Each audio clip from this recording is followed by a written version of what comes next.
The only people who don't want to disclose the truth are people with something to hide. Nazi Germany shows us what happens when the state becomes God. Adolf Hitler was certainly more racist than the leaders of America are today, but other than that there are very few differences between the road that Adolf Hitler led Germany down and the path that the United States is being led down. The following are 25 signs that America is rapidly becoming more like Nazi Germany. Number 1. Nazi Germany was a totalitarian Big Brother police state that constantly monitored everything that German citizens did. Number 2. Nazi officials often used their positions of power to force others to do dehumanizing things. Number 3. In Nazi Germany, even women and children were treated like dehumanized cattle. Number 4. In Nazi Germany, authorities could stop you and search you at any time and for any reason. Number 5. Under Adolf Hitler, there were massive increases in government spending. Number 6. Under Hitler, taxes were raised dramatically in order to pay for all of these social programs. Number 7. The economy of Nazi Germany was very highly socialized. Number 8. In Nazi Germany, if you conducted business outside of the socialist paradigm, you were heavily punished. Number 9. In Nazi Germany, government regulation of business got wildly out of control. Number 10. Under Hitler, free market capitalism was absolutely hated. Number 11. In Nazi Germany, the healthcare system was taken over by the government.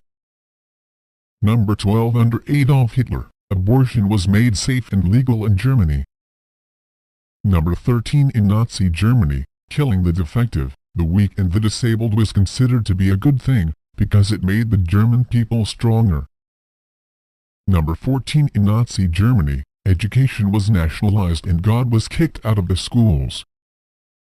Number 15. Under Adolf Hitler, God was mocked and religion was pushed out of every corner of public life. Number 16. Adolf Hitler fully embraced the theory of evolution, and Darwinism provided the intellectual foundation for much of Nazism. Number 17. Under Adolf Hitler, the state started taking over the job of child care.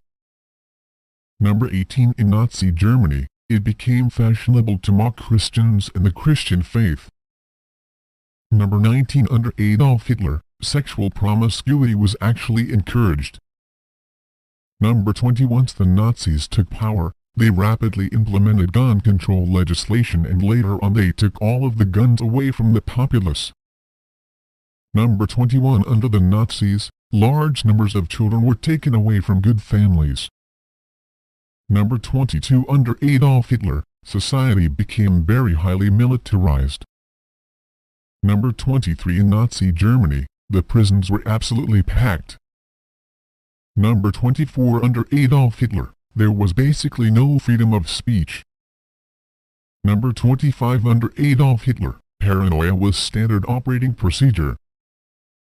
In addition, the United States government has decided that it would be a really good idea for all of us to spy on one another. The "if you see something, say something" campaign looks like it could have been pulled right out of a Gestapo security handbook. April 9, 2012. History is repeating the parallels between Nazi Germany and modern America. People have asked, how did the Germans let Hitler happen? I'll tell you, but you have to give me the time. This is not an easy subject to write or read about, but it is crucial that it be addressed. I do not hold a degree in history, but I am no novice, either. I spent a good part of my life studying WW2, and this includes its political origins. I spent 10 years of my life in a profession where I had to be an expert on many matters dealing with WW2, especially Germany and all aspects of her military. However, I do hold a degree in philosophy and sociology, and I do have some expertise in these areas. Combining all of this, I do see an alarming parallel between the current climate in our nation and that of 1930s Germany. If you follow my posts, you have heard me tell you to ignore the specifics of how they are being presented, and look for the foundational principles on any given issue. This is the only way to really understand what happens in our world and why. If you will bear with me, I will now do my best to show you what I see happening as succinctly as possible, but with enough evidence to make my case. I hope you'll work through this entire post. So we had a desire for a revolution. Hitler had it. So does Obama. A central enemy to focus the people's anger on Hitler used the Jews to attack banking and capitalism. Obama is using bankers to attack capitalism, with the Jews being understood as well as race wars, to set blacks against whites, the use of organizations to cause violence. Unions, the Black Panthers, Acorn and others of Obama's community organizations, supported by the perversion of our churches check, our schools check, the takeover of our movies, TV and music check, and the control of our news media check. All that is left is to wait for or push for the growth of violence. OWS campaign and Piven, which will then create the civil unrest bottom up that will lead to the people demanding Obama do something about it top down.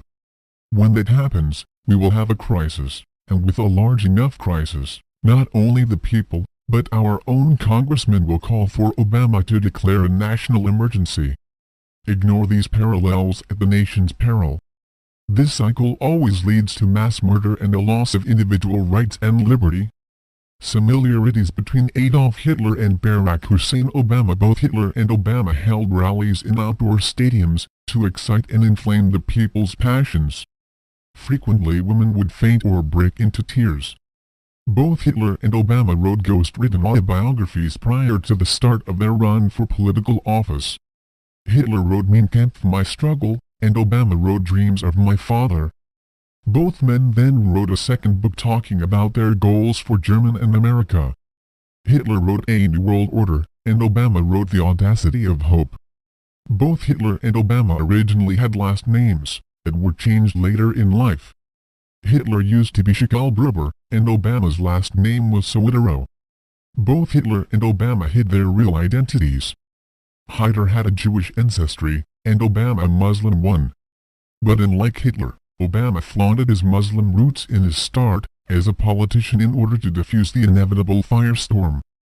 His ploy of hiding in plain sight worked very well.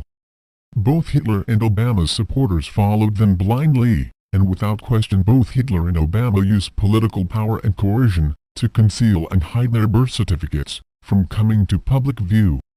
Hitler made his disappear, and Obama is unwilling and unable to produce his long-form birth certificate. Both Hitler and Obama advocate using young people as a driving force to create an army of youth dedicated to their ideals. Hitler had his Hitler Youth, and Obama his Obama Youth Brigade. Both Hitler and Obama were known for their tremendous oratorical skills. Both Hitler and Obama received messianic comparisons, and both men had songs of adoration written about them and for them. Like Hitler, Obama rules in direct disregard to the will and wishes of the people. Like Hitler, Obama has an obvious distaste for the Jews, and sides with the Muslims every chance he gets. Both Hitler and Obama were able to mesmerize the people even when it was obvious that what they were saying was not true. Both Hitler and Obama used domestic terrorists to launch their careers. Hitler had his brown shirts from his beer hall days, and Obama had people like Bill Ayers, Bernard Dorn, and Rashid Khalidi. Like Hitler, Obama advocates using murder as a means of population control. If there's a blue pill and a red pill, and the blue pill is half the price of the red pill and works just as well, why not pay half price?